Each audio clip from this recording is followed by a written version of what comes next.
Hey there, my name's Goldie. I'm here in Dallas, Texas, and welcome to episode 3 of Culture Talks.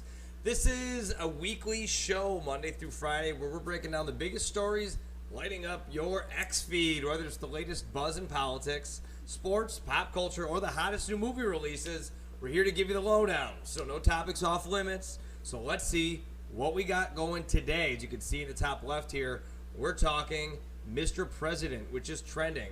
So get ready to explore this topic. We can debate and maybe even ruffle a few feathers in the process. That's how growth happens. So this is Culture Talks, and let's get to it. So Mr. President is trending, and it's a hot topic. It is. We're hitting the ground running on this Monday morning. There's so much to talk about, and I like to try to keep these to about 10 to 15 minutes. So we're going to do just that. So let's hop into it. So number one trending on X right now is Mr. President. There's a lot going on. Other topics are trending on X because there's a lot that are kind of intertwined. So I figured I would just go with number one, but we're going to kind of cover some other ones as well. So we always like to get into a little bit of a background before we do the deep dive analysis here. So Donald J. Trump is making his return to X. If you don't know, he had been kicked off for inciting violence January 6th. No matter where you stand on that, he's back. He was, once Elon purchased it, and it is all for free speech. We should be able to hear what the lead front-running candidate for the Republican Party and potential future president and former president of the United States of America should have to say. So he tweeted just at 11:32 a.m., that's about 2 hours ago, "Are you better off now than you were when I was president? Our economy shattered. Our border has been erased. We're a nation in decline. Make the American dream affordable again. Make America safe again. Make America great again." Obviously, that is his slogan. Now, this obviously is rhetoric that he's been saying for a while in the way he talks, but not on X. He has not posted on X because he does own Truth Social, just a separate, kind of a parallel social media platform that hasn't seen the success that he thought it was going to. And Elon, being the supporter of free speech that he is going to be doing a Spaces live tonight with Donald J. Trump, 8 p.m. Eastern, 5 p.m. Pacific. This is going to be a banger. Almost like a stress test for X because, quite literally might break the internet here. It's going to be really interesting to see and I guess hear them talk and discuss. Elon's mentioned that no topics off limits. It is candid. It's not scripted. Who knows what to believe these days? But I'm going to be tuning in. I'm really excited to listen to it because I think a lot of what we get and the information that we receive on Donald J. Trump is very, very skewed against him because we all know that the corporate entities that exist tend to lean pretty liberal, pretty left, almost absolutely left. So he's not really getting a fair shake on a lot of things that he says. So it will to be seen whether or not Elon does go hard in the paint, to coin a phrase, with Donald J. Trump, former President Trump, on X tonight because he is somebody who's advocated for Donald J. Trump. So is he going to kind of sabotage the campaign by asking him a lot of questions that may be uncomfortable? I don't know, but I'm here for it. I'm going to grab my popcorn and listen to every minute of it. So another reason Mr. President is trending on X today, the guy's always trending, but here you go from Ryan Fournier, breaking: President Trump has announced his 20 core promises to the American people. Listen, whether or not you agree or disagree with it, at least he's got it. I can't say that as much from the other side of the aisle. I really don't know. Even if you go to Kamala's website, there's no talking points really. It's more just anti-Trump, save democracy kind of stuff. So we'll run through them real quick here. Seal the border, stop the migrant invasion, carry out the largest deportation operation in American history, end inflation, and make America affordable again. make America the dominant energy producer in the world by far, stop outsourcing, and turn the United States into a manufacturing superpower, large tax cuts for workers and no taxes on tips. That one is pretty funny that Kamala literally took that from him and used it at her campaign rally a couple days ago. That's something that Trump's been saying, so not that I disagree with it. I mean, yeah, if Kamala gets in, I hope she does that too. You know what I mean? Just funny that she's kind of owning it as her own. Defend our Constitution, our Bill of Rights, and our fundamental freedoms, including freedom of speech, freedom of religion, and the right to keep and bear arms. Prevent World War III, restore peace in Europe and in the Middle East, and build a great Iron Dome missile defense shield over our entire country, all made in America. That seems wildly intense. End the weaponization of government against the American people. Remember that for a second, because we're going to dive into another topic that's kind of all encompassed in this here in just a moment. Stop the migrant crime epidemic, demolish the foreign drug cartels, crush gang violence, and lock up violent offenders. Rebuild our cities, including Washington, D.C., making them safe, clean, and beautiful again. Strengthen and modernize our military, making it without question the strongest and most powerful in the world. Keep the U.S. dollar as the world's reserve currency. Fight for and protect Social Security and Medicare with no cuts, including no changes to the retirement age. Cancel the electric vehicle mandate and cut costly and burdensome regulations. Cut federal funding for any school pushing critical race theory, radical gender ideology, and other inappropriate racial, sexual, or political content on our children. Keep men out of women's sports.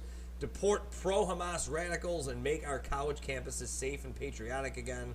Secure our elections, including same-day voting, voter identification, paper ballots, and proof of citizenship, and unite our country by bringing it to new and record levels of success.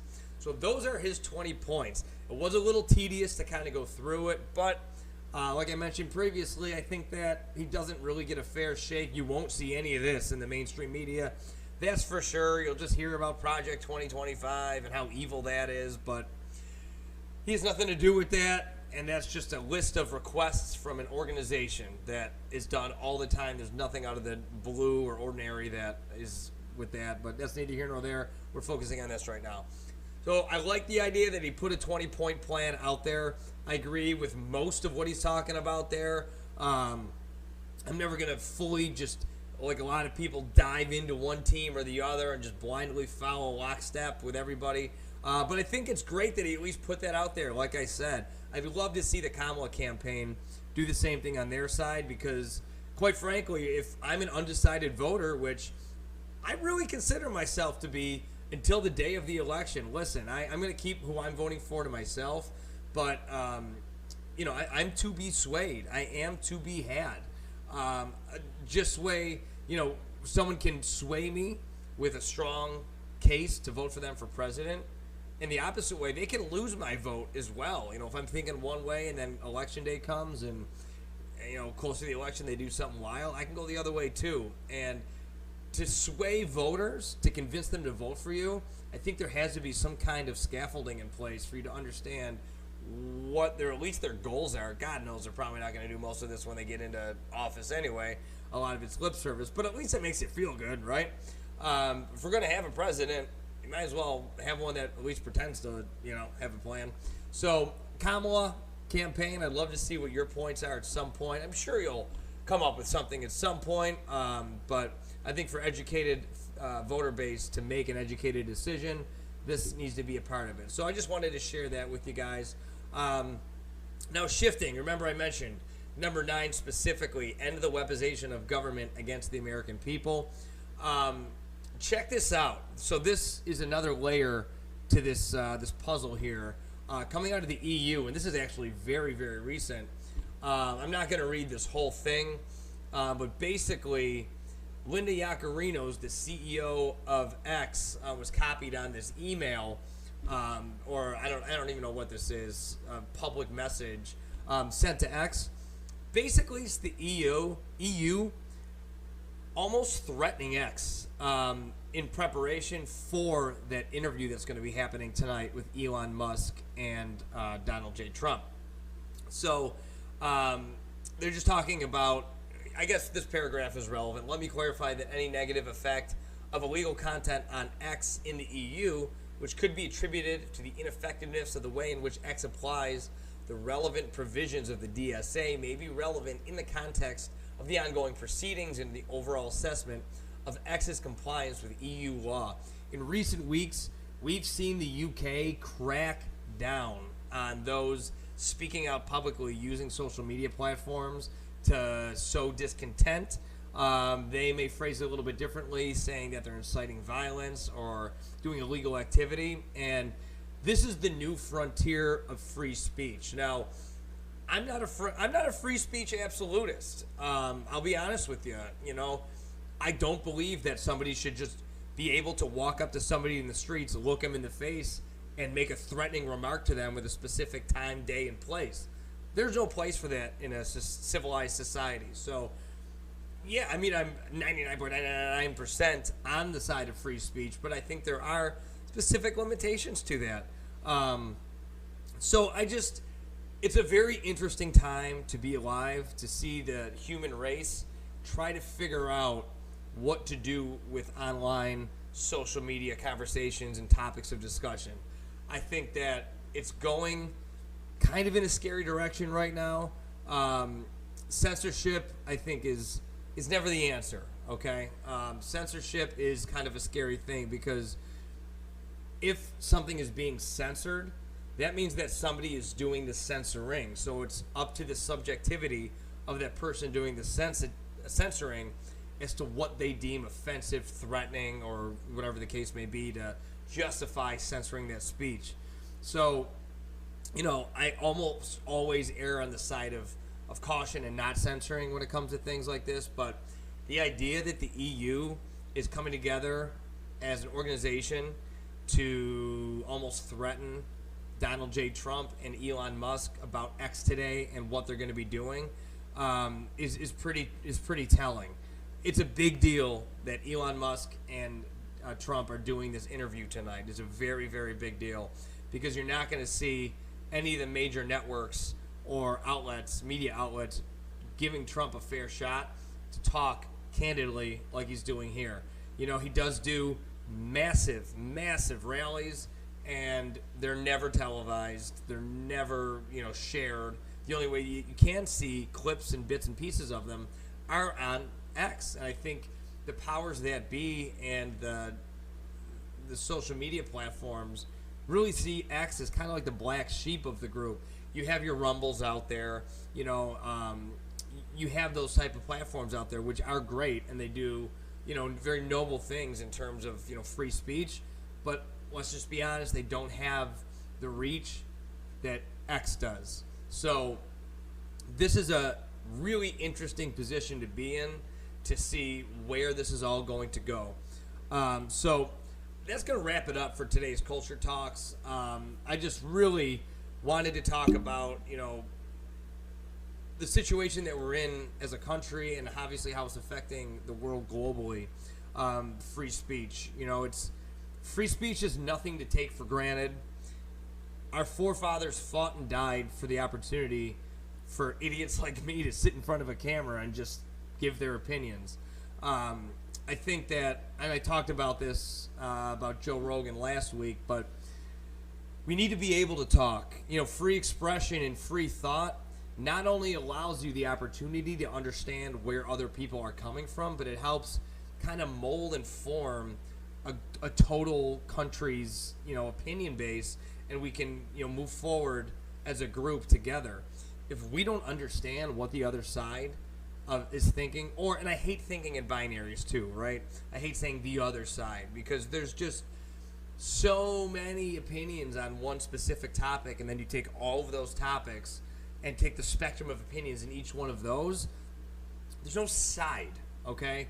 So we do need to, discuss things that are happening in the world as it exists today and understand that our opinion isn't the only opinion out there, and that we can meet in the middle, that we can make some sacrifices on opinions or stances to move forward together as a country, because there is such a spectrum of people that live here with such a wide variety of thought. We truly are, we're the American melting pot, and we all have different backgrounds and different experiences, and think about how big our country is.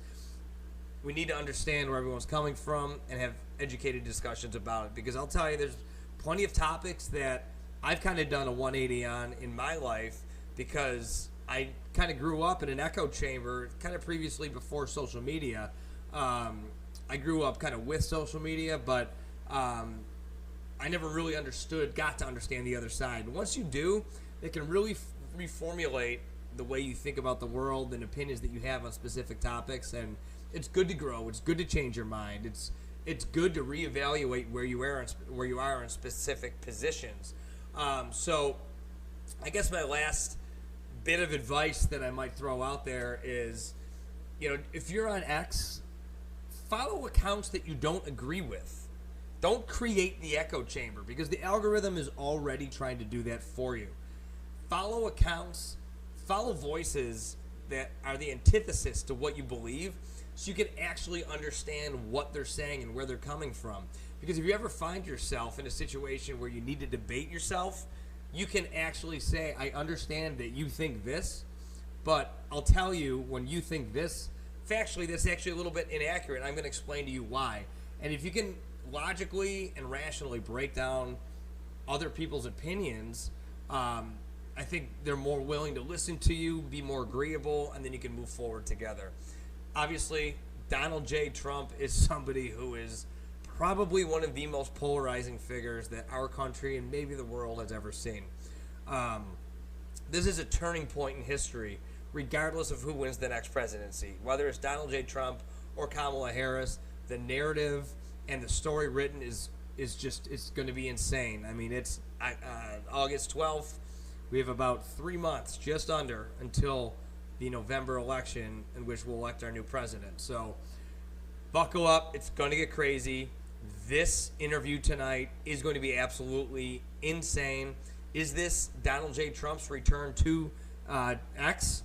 And if it is, that is going to be very interesting, because he's going to be able to reach a lot more people than he would on his personal social media brand of Truth Social.